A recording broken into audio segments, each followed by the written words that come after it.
চীন নিঃসন্দেহে সুই থেকে স্যাটেলাইট পর্যন্ত সব ধরনের জিনিস তৈরি করে বিশ্বের বাণিজ্য দখল করে রেখেছে। কিন্তু তার নিজের কাছে এমন একটি জিনিসের অভাব যা শুধুমাত্র যুক্তরাষ্ট্রের কাছেই বিদ্যমান। এপ্রিলের দ্বিতীয় দিন ডোনাল্ড ট্রাম্প একটি বিশাল লাল কার্ড নিয়ে মিডিয়ার সামনে হাজির হন। এই লাল কার্ডে কিছু দেশের নাম এবং তাদের শুল্ক বা ট্যারিফ রেট লেখা ছিল। ট্রাম্প একে একে সব দেশের রেট পড়ে শোনান। China, first row. China, 67%. That's tariff. এবং তারপরেই সারা বিশ্বে আতঙ্কের ঢেউ ছড়িয়ে পড়ে। যুক্তরাষ্ট্র সহ সমগ্র বিশ্বের স্টক মার্কেট ধসে পড়ে, কারণ এটি ছিল একটি বিশাল যুদ্ধের ইঙ্গিত। এমন একটি যুদ্ধ যেখানে অস্ত্র হবে ক্ষমতা আর সেই অস্ত্রের অ্যামুনিশন হবে অর্থনীতি। হ্যাঁ, আমরা এটাকে ট্রেড ওয়ার বা ট্যারিফ ওয়ারও বলতে পারি। ডোনাল্ড ট্রাম্প এমন একটি পরোক্ষ চাল দিয়েছে যা বিশ্বের সবচেয়ে শক্তিশালী বাণিজ্যিক দেশ চীনকে হাঁটু গেড়ে দাঁড় করাতে পারে। আজ এই ভিডিওতে বিশ্লেষণ করার চেষ্টা করব, যদি এটা বাণিজ্য যুদ্ধে রূপ নেয় তাহলে কোন দেশ শেষ পর্যন্ত টিকে থাকবে, চীন নাকি যুক্তরাষ্ট্র? Destroyed China. 人在对中。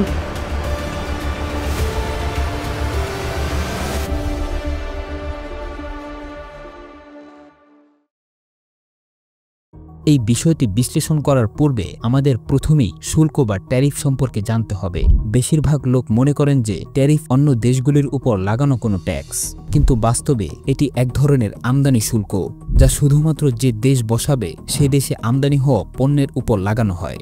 অর্থাৎ যদি যুক্তরাষ্ট্র বাংলাদেশের উপর 37% ট্যারিফ বসায়, তাহলে বাংলাদেশ থেকে পাঠানো পণ্যগুলির উপর যুক্তরাষ্ট্রে 52% ট্যাক্স লাগবে। একইভাবে ট্রাম্পের তালিকা অনুযায়ী পাকিস্তানের উপর 29% এবং ভারতের উপর 27% ট্যারিফ বসানো হয়েছে।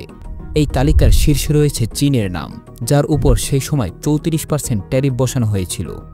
শুল্ক বা ট্যারিফের সুবিধা কোনো দেশের জন্য পণ্যের উপর ট্যাক্স বসিয়ে টাকা উপার্জন নয়, বরং এটি স্থানীয় শিল্পকে রক্ষার একটি উপায়। উদাহরণস্বরূপ যুক্তরাষ্ট্রের ইলেকট্রনিক কোম্পানি অ্যাপল যখন যুক্তরাষ্ট্র থেকে বাংলাদেশে তাদের পণ্য আমদানি করবে, তখন বাংলাদেশ সরকার এর উপর 100% ট্যারিফ বসায়। মনে করুন একটি আইফোনের মূল্য 1 লাখ টাকা। যদি বাংলাদেশ এতে ট্যারিফ না বসায়, তাহলে এই ফোনটি বাংলাদেশের স্থানীয়ভাবে তৈরি ওয়ালটনের স্মার্টফোনের দামের কাছাকাছি পাওয়া যেত। তখন ক্রেতাদের একই মূল্যে দুটি অপশন পাওয়ায় অনেকেই আমেরিকান ব্র্যান্ডের ফোন কিনতে পছন্দ করত। ফলে বাংলাদেশের স্থানীয় ইলেকট্রনিক শিল্প ক্ষতিগ্রস্ত হতো। এজন্য ট্যারিফ বা আমদানি ট্যাক্স বসিয়ে বিদেশি পণ্যগুলোর ইচ্ছাকৃত মূল্য বৃদ্ধি করা হয়। এর একাধিক সুবিধা রয়েছে। একদিকে স্থানীয় শিল্প চালু থাকে, অন্যদিকে বৈদেশিক মুদ্রার সঞ্চয় হয়। কারণ যে অ্যাপেলের ফোনটি আমদানি করা হবে তাকে ঘুরে ফিরে ইউএস ডলারই আমেরিকায় পাঠাতে হবে, যা বাংলাদেশের বৈদেশিক মুদ্রার রিজার্ভ কমিয়ে ফেলবে। যেহেতু ট্যারিফ যুক্তরাষ্ট্র বসিয়েছে, এর মানে হলো অন্য দেশগুলি থেকে যুক্তরাষ্ট্রে যাওয়া পণ্যের উপর ট্যাক্স লাগানো হবে এবং আমেরিকায় সেই পণ্যগুলির দাম বেড়ে যাবে। ফলে সেগুলির বিক্রয় কমতে দেখা যাবে, আর মানুষ স্থানীয়ভাবে উৎপাদিত পণ্য কিনতে চাইবে। যেমন বাংলাদেশ থেকে কাপড় যুক্তরাষ্ট্রে আমদানি করা হয়, কিন্তু সেই কাপড় সেখানেও তৈরি করা যায়। ট্যাক্সের কারণে বাংলাদেশের টেক্সটাইল শিল্পের বিক্রয় কমতে দেখা যাবে। তবে ট্রাম্পের আরোপ করা ট্যারিফে সবচেয়ে বেশি প্রভাব পড়বে চীনের উপর। বরং বলা যায় ডোনাল্ড ট্রাম্পের লক্ষ্যই ছিল চীন। এর কারণ হলো 2000 সাল পর্যন্ত আমেরিকার পণ্য সারা বিশ্বে যেত, যা বর্তমানে চীনের দখলে। সময়ের সাথে সাথে শুধু যুক্তরাষ্ট্রই নয়, সমগ্র বিশ্বের বাণিজ্য এখন চীনের হাতে। ছোট থেকে ছোট জিনিস এখন চীনেই তৈরি হয় এবং বিশ্বের প্রতিটি কোণায় তা রপ্তানি হয়। চীনের কাছে যে কোনো পণ্য এত সস্তায় পাওয়া যায় যা সহজেই আন্তর্জাতিক বাজার মূল্যের সাথে প্রতিযোগিতা করতে পারে। বৈশ্বিকভাবে দেখলে চীন প্রায় সমগ্র বিশ্বে নিজের পণ্য দিয়ে ছেয়ে গেছে, আর স্থানীয় শিল্প ধ্বংস হতে বসেছে। যদি শুধু মার্কিন যুক্তরাষ্ট্র ও চীনের বাণিজ্য দেখি, তবে 2000 সালে আমেরিকা চীন থেকে $80 বিলিয়ন পণ্য আমদানি করেছিল, আর চীন আমেরিকা থেকে $16 বিলিয়ন পণ্য আমদানি করে। বর্তমান 2025 সালের অবস্থা হলো যুক্তরাষ্ট্র চীন থেকে প্রতি বছর $440 বিলিয়ন পণ্য আমদানি করে, আর চীন যুক্তরাষ্ট্র থেকে $145 বিলিয়ন পণ্য আমদানি করে। ডোনাল্ড ট্রাম্পের দাবি এই বাণিজ্য সমান হওয়া উচিত। অর্থাৎ আমরা চীন থেকে $440 বিলিয়ন পণ্য আমদানি করলে চীনকে ততটাই আমদানি করতে হবে। কিন্তু এখানে $295 বিলিয়ন ব্যবধান রয়েছে, যাকে বাণিজ্য ঘাটতি বা ট্রেড ডেফিসিট বলা হয়। এই ঘাটতি কমাতে ট্রাম্প চীনকে টার্গেট করে। এর ফলে চীন থেকে আসা পণ্য, যার ভিতর স্মার্টফোন সবচেয়ে বেশি, এগুলোর দাম যুক্তরাষ্ট্রে বেড়ে যাবে। বিশেষ করে অ্যাপল কোম্পানির আইফোন, যা মূলত আমেরিকান পণ্য কিন্তু চীনে তৈরি হয়। এগুলো চীন থেকে আমদানিতে দাম বাড়লে এই শিল্প চীন থেকে সরে যুক্তরাষ্ট্রে ফিরে যাবে। তবে চীন পিছু হচ্ছে না। ডোনাল্ড ট্রাম্প যখন চীনের পণ্যের উপর ট্যাক্স বাড়ালো, চীনও যুক্তরাষ্ট্রের পণ্যের উপর ট্যাক্স বাড়িয়ে দিল। এখন বিষয়টি ধীরে ধীরে একটি ট্রেড ওয়ারের রূপ নিচ্ছে। না চীনের প্রেসিডেন্ট পিছপা হচ্ছে, না ডোনাল্ড ট্রাম্পের ইচ্ছা কমছে। উভয় দেশ একে অপরের উপর এত পরিমাণ ট্যাক্স বসিয়েছে, চীন থেকে $10 পণ্য এখন দ্বিগুণ দামে যুক্তরাষ্ট্রে যাবে, আর চীনেও একই অবস্থা। তবে এখানে দেখার বিষয় হলো এই ট্রেড ওয়ারে কার পাল্লা ভারী হবে।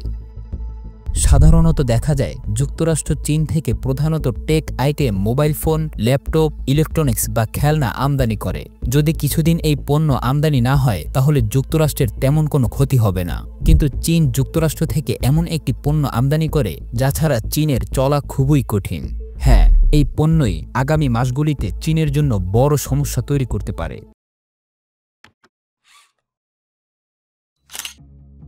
চীনের মোট জনসংখ্যা 141 কোটি, যুক্তরাষ্ট্রের জনসংখ্যার চেয়ে 315% বেশি। এই বিপুল জনসংখ্যাকে খাওয়ানোর জন্য প্রচুর খাদ্যের প্রয়োজন।